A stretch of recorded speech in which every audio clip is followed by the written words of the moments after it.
What's going on, everybody? WTIM here. This is Epic God Radio.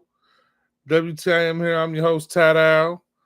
Back again at you one more time. I'm gonna keep it flowing. So we have a pretty good topic today. Um, Before we get off into it, please, if you're following me, don't forget to like and subscribe. I would really appreciate it. That way we can keep this information going. It's some pretty good info. Some pretty good info.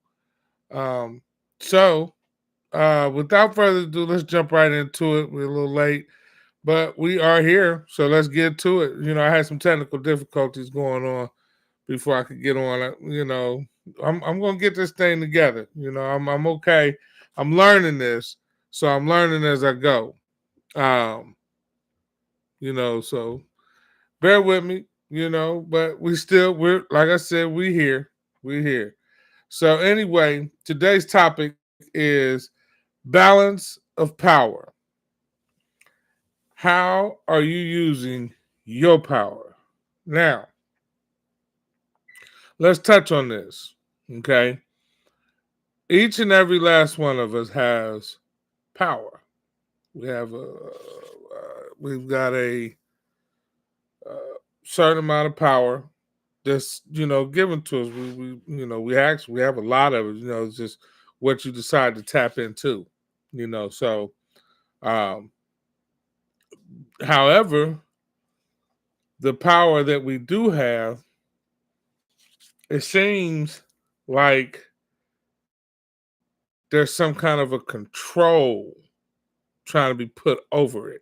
You know, um, I don't know if people want to look at it as racism, systematic, uh, whatever it may be. But and I think this power is what has always been the issue for man. You know, um, the need to want to be in control, to want to be in power. That I think that has always been an issue, um, because when you look at it, it's what makes you forget about everything else. You know, um, a lot of people, they want their name to be remembered throughout the ages of time. You know, uh, like Hercules and Zeus, those Greek mythology and things like that. Samson in the Bible, that was all the way in the Bible. You still hear about it today. You know, um, but you don't have to be strong and valiant. And beating like Gideon and beating 300 men. You don't have to do that. You can be a Noah and build an ark. You know, um, you can be a Gandhi and fight for peace. You know, and your name can go on and on. But let's look at this. You know, um, because something that kind of gets to me. I've seen many posts like on Facebook and stuff like that about our culture. Um, the African culture. How it's made its mark throughout history. How we started things. Um, explaining like about our importance. We were here first. We were in Great Britain. We were in America. We were here. And all of that's good and well. But what upsets me is how we fight about these facts, and it's like, what are you doing about it? What are you doing? How are you using your power with this information? I mean, what does it matter if we were here in America first, if you're not doing nothing to get America back? You know, um, that's something that has always bothered me, as far as um, just everything going on with us, and when you look at the balance of power, just keep your eyes on how the money of different cultures work for them. Look at how Trump's money works for him with the White House. Now, anybody else in this world, especially from our culture, if you would have gone for president if you would have tried to fight to become president with two felonies, with one, you would have been rushed right out of running. you know. And this is how their people's money is working for them. But when you look at us, it's like when we have the money, we're attacked, immediately. You know, when our culture gets billions of dollars or whatever, you know, uh, like Jordan or Oprah, Jay-Z, and so on, if you don't allow them to tie themselves to your money, they attack your money, and they'll bring you back down like they did Diddy, like they did Kanye, like they did Cosby, and the list goes on. You know, I made a statement to my brother one time. I said, we're not supposed to have $1 billion. Every time somebody gets up there to that point where they're making money like that, you're talking about generational wealth. That means they have to deal with you and your offspring for a long time, generation after generation after generation. So what they have to do is they got to stop it. Just like I made the point about Muhammad Ali at one point. They put Jerry Query in there to try to get him out the way. That didn't work. They put another guy up in there to try to get him out the way. That didn't work. The other white guy, and because it wasn't working how they wanted it to work, then they wanted to turn around and say, well, we want you to go to Vietnam. We're going to kill you one way or the other. Muhammad Ali had just happened with the whole Muslim. Malcolm X had just happened with the whole Muslim thing. So they couldn't just turn around and do that to Muhammad Ali too. That would have caused a real serious problem. So what we got to do is we got to find another way. Oh, we send them to Vietnam. People dying every day. And I believe this is just me. This is speculation. But I believe that if he would have gone to Vietnam, I believe that they would have put him right on the front lines. That's exactly where he would have been, and just newspaper clippings.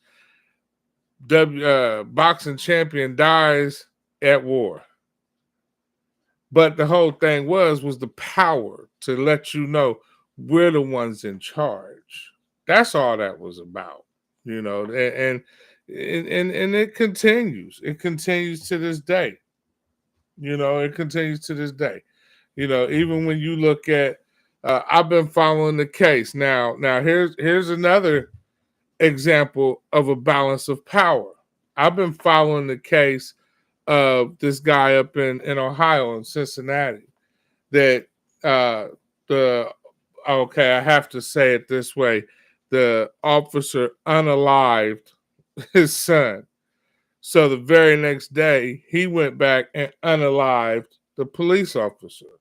Now, what gets me is until it happens to them, there's no issue. There's no problem. These police officers have been killing our people for decades with no retribution. Okay, they want to say, well, the guy that killed George Floyd, it was that you almost had to on that. This man sat there with his knee in this man's throat, with him telling him, I can't breathe, with his hands in his pockets.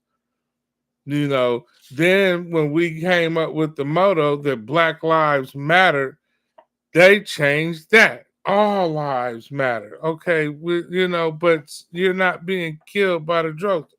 I watched this thing when Trump got in office. The police killed somebody every single week. That that's crazy, you all. Every single go back and check it out yourself. They kill black people every single week. I'm sorry, unalived them every single week. That's what they did.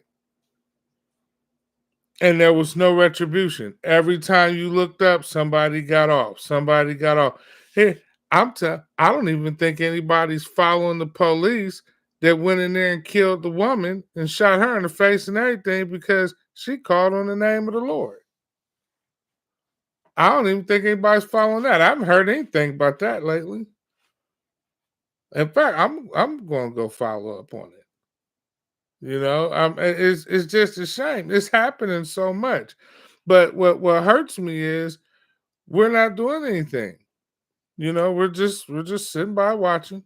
We'll march for a couple weeks, if that, and then we'll go right back on to our same old 1-2 step. But it's the craziest thing that I've ever seen happen. And when we're talking about balance of power, it's like how do you if you're going to dig up this information and you're going to put it up here and you're going to suggest, just like me, that's one of the reasons I started this channel, so I can spread information. I can spread it, to each and everybody that's going to lend me their ear. That's what it's about. Listen, whether it be about our people, whether it be about relationships, whether it be about men, whether it be about women, whether it doesn't matter what it is, we're going to talk about it, man. We're going to bring it up because when you look at the balance, and I have to say this, man, it starts with us. That's where the power comes in. I go back to a time where I was using my godship to run the street. I was smoking weed. Out there trying to sell drugs. It was just all kind of little crazy mess I was out there doing. You know, um, and I ended up in prison. And that's how it goes. I saw a post that my dad put up, and it really touched me because it was a post about it was an operating room, and I guess someone had fought for their life in that room, and there was blood everywhere in this hospital room. You know, and it said you have 3 yards. You have your yard, you have the prison yard, and then you had a graveyard. And it said, which yard are you going to choose?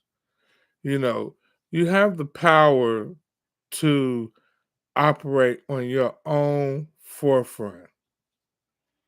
You have the power to say, this is what I'm going to do with me and my family. I think I heard it best one time in the Bible. I believe it's in the book of Joshua. It says, as far as me and my house, we going to serve the Lord.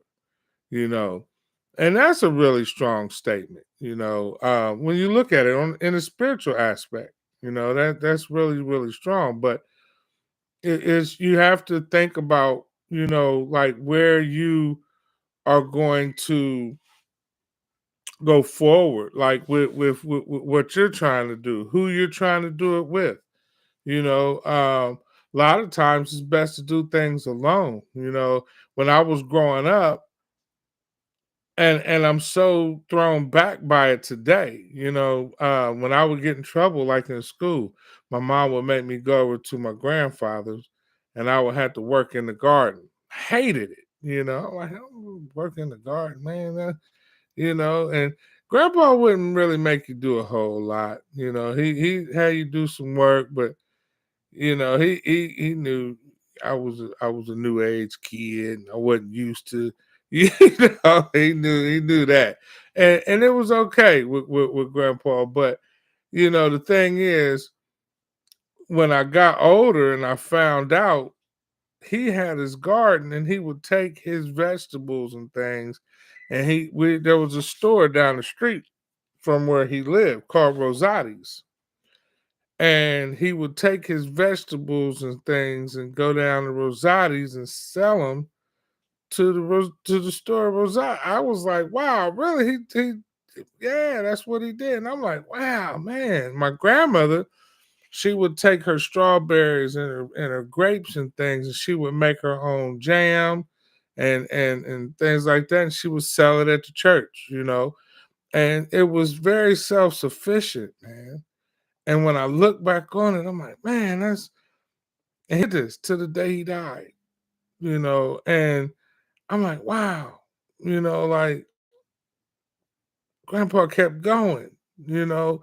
And when I look at a lot of these guys today, and I was there. I was in this place where I wasn't trying to use the power that I had, you know, but you have to look inside yourself. One of the things that I know today that I am, my purpose is for drug and alcohol recovery, and that's where my power is. One of the things that I try to get people to realize is there's something that if you are going through this, then there's something that you lost. You're not just on drugs and things like that because you picked up and said, hey, I'm going to do drugs today. You had to be introduced to it. You had to be around it. I mean, you didn't just wake up tomorrow morning and, you had cocaine on your pillow, or you had crystal meth on your pillow, you had crack on your pillow, or what's the new one today? Fentanyl. You didn't wake up today and you had fentanyl on your pillow. No, you had to be in that environment for it to come about. So, and again, that has something to do with your power, where you go on a daily basis, where you're spending your time, who you're spending your time with. Are you surrounding yourself with good people? Are you surrounding yourself with people that's bringing you down? You know, are you around people who have your best interest at heart? This was something I was talking about the other day when I said that, if you go over everybody you've met in your life, and you gotta realize sometimes even your family doesn't necessarily have your best interest at heart. Sometimes they have their own best interest at heart, you know. And you have to be careful. You have to be wary of that. When you're dealing with situations, and you come across situations where if you have family members that they're not worried about how something might pertain or affect you or make you feel, then you might want to remove yourself from that as well. You know, because that's a very real thing. You know, um, and you have to keep that in mind. This is with friends, this is with family, this is with coworkers, jobs, everything. How are you feeling with where you are? One of the hardest things as far as, using, and I'll use me as an example. One of the hardest things that I deal with using my power is trying to tell myself that I can't catch up with what I lost. I lost time. When you lose that time, you can't get that time back. You can't. I mean, I was really, really good at basketball.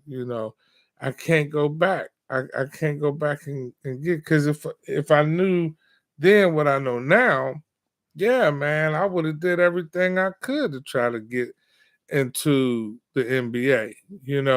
But you got to ask yourself, today. Like, would that have been the right thing? I mean, we got to realize that our creator, he knows what he's doing, whoever your creator may be, Allah, God, Buddha. You can have a two-winged frog, two-winged frog as your God, but you know, you just gotta know, like, hey, look, this is what is best for me, and if you're dealing with something that's not looking out for your best interest, you might want to leave that alone, but going to as far as exercising your power, you got to understand what's right and what's wrong. And that is the the ultimate outlook that you have to look at when you're trying to understand this whole role of power. You know, people. I mean, when you look at like Chinese, or here's an even better example in your neighborhoods. And I try to tell people to boycott these corner stores and these gas stations in your neighborhood. I personally, like, for me, I go to racetrack, or I'll go to um, Wawa down in Florida. I'll go to Wawa. I'll go to a Pilot, a Flying J, or a TA, or a Petro. The reason I do that is because when you go to these gas stations in these neighborhoods, or you go to these corner stores in these neighborhoods, they're exploiting you. You sit here and there's no way I will allow you to charge me $3 for an off-brand loaf of bread, that I can go and get at Walmart for $1.29. That is so. And then, even when I bring this up, in certain groups, they say, well, that's why it's called a convenience store. You're paying for the convenience. You don't allow people to exploit you. That's one of the things about people don't understand. We, as the society, we have the power. It's us. You can't operate a store if we don't buy from you. You can't operate a gas station if we don't come get your gas. So if you want to sit up here and you want to charge me $3.50 for a gallon of gas, I don't have to get your gas.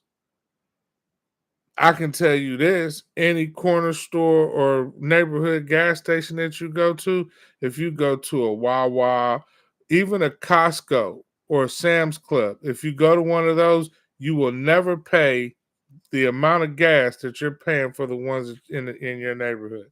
And the ones that you're paying in your neighborhood, those are those Arabs or Indians or something like that. Here's a really good example to this. I'm from Columbus, Ohio. In Columbus, Ohio, on Livingston and Ohio, there was a store called Southeast Fish. And I used to love to go in there and get me a fish sandwich from them. I'm talking about, man, that fish sandwich was so, and it was black owned at one time. Arabs bought it over, tried to keep the name Southeast Fish, and then they started selling fish fillets, like Vanderkamps, out of the store. And like they were literally selling it. And they were trying to charge you the same price for that fish sandwich as the ones that the original Southeast Fish tried to charge. And I'm talking about, man, the Southeast Fish, they caught the fish and they put them great big old pieces of fish in that hoagie bun, and they put the mustard on it, mayonnaise, banana pepper. Man, they loaded that sandwich up, man. And I'm talking about, man, you and somebody else could eat off of that thing. And it was good. It was good, but the shift of balance, the shift of power, it changed. The balance of power changed. And then they buy the store, and they would, and right here in your neighborhood, and they won't even let you get a job there. No, and you can't fault them. You can't fault them because you did it. Same thing I tell people. My cousin, he talks to me all the time. What you think about this Trump thing? I said, I don't want to hear nothing about it. He doing this. I don't want to hear nothing about it because for one, we're all in the same boat in this situation, but we're not doing anything. We're not doing anything to stop the madness. We sit by and we watch it. We sit by. We got people that's buying $28 million in jewelry while this is going on. I said something about the manufacturing plants a couple of my episodes ago. We're not doing that. Nobody's buying. You don't see anybody putting money together. I haven't seen all of this fighting, this infighting, Kendrick Lamar against Drake, and all this other stuff that's going on. People with millions of dollars having problems with other people. Kanye West talking about everybody and their mama. It's just you have all this stuff going on when these people can be saying, hey, let's put this money together and let's help get our people up out of this. And if you sitting up here with $300 million, hey man, my sister talked to me about Aaron Rodgers. I said, I don't want to hear nothing about him. That man has made over $500 million playing for the Green Bay Packers. Just playing with the Green Bay Packers. He's made over $500 million. Before he left Green Bay, we gave him a 4-year, $200 million deal. That's $50 million a year. And his response was, I want to go to a darkness retreat and think about if I'm coming back or not. At that point, you need to leave. I mean, we talking about giving you $50 million, and she made a valid point as far as we don't know what's going on in his life. We don't, but we know what's going on in our lives, and we know it's hard for us to wake up and get up out of bed and go do what we do every single day. We know that. And all you got to do is get up and go throw a football. Yeah, man, But like I said, it might not been meant for us to go do that, to get up and go out here and bounce a basketball or throw a football. That's why you have to, and balance of power comes in with purpose. You got to know your purpose. That was something that I thought was really, really good that Muhammad Ali was talking about at one point in time. He said, my purpose was to be a boxer. That's why he was so good at it. When you look at Michael Jordan, his purpose was to be a basketball player. He left basketball, went and tried to play baseball. It's not many people out here that can even tell you any of his stats as a baseball player. But you can tell them about him being a basketball player because that was his purpose. Can you see Tiger Woods boxing, fighting Sugar Ray Leonard? No, Tiger Woods is a golfer. He plays golf. I can't see Sugar Ray Leonard going out here trying to beat Tiger Woods. You can try. I can't see Serena Williams doing what Simone Biles do. And I sure can't see nobody beating that little Sha'Carri Richardson girl running. That's just wrong. Like, with the things I've seen her do, But my point is, you have to know your purpose. When you know your purpose, you can exercise your power. And that's how that comes in. But you got to know your purpose first. And this is where a lot of people get lost. This is how a lot of people get hooked on drugs and they out here, they gang banging and everything, all this other stuff, because they don't know their purpose. They don't have their purpose together. And that's where it is, people. That's where it starts. When you start knowing what your purpose is, until I found out what my purpose was, I was out here doing all kind of crazy stuff. Running around with guns. It didn't make no sense. It just didn't. But that's how I was living my life because I didn't know what to do next. You don't know what to do next if you don't know what you're doing, if you don't have purpose. So when you start making moves in life with purpose, then you can say, hey, this is what I'm supposed to do. You don't follow nobody else because you know where you going with your purpose. And that's where your power come from. That's where the balance of power is. So, and you can, oh, I got a like. Somebody gave me a like. All right, man. Thank you. Don't forget to like and subscribe. You like to subscribe for me, but that's where your balance of power comes in. People, is when you know your purpose.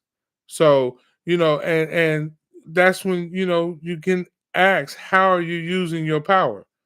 Use your power for what it's meant to be, for your purpose. If you are a sport, my son, he cooks. He's a really good cook. That's one of his powers. He's not as good as me, but he can cook. Matter of fact, I'll let him cook every day if he want to. But if I gotta go in there and throw it together, we're gonna have a really good time.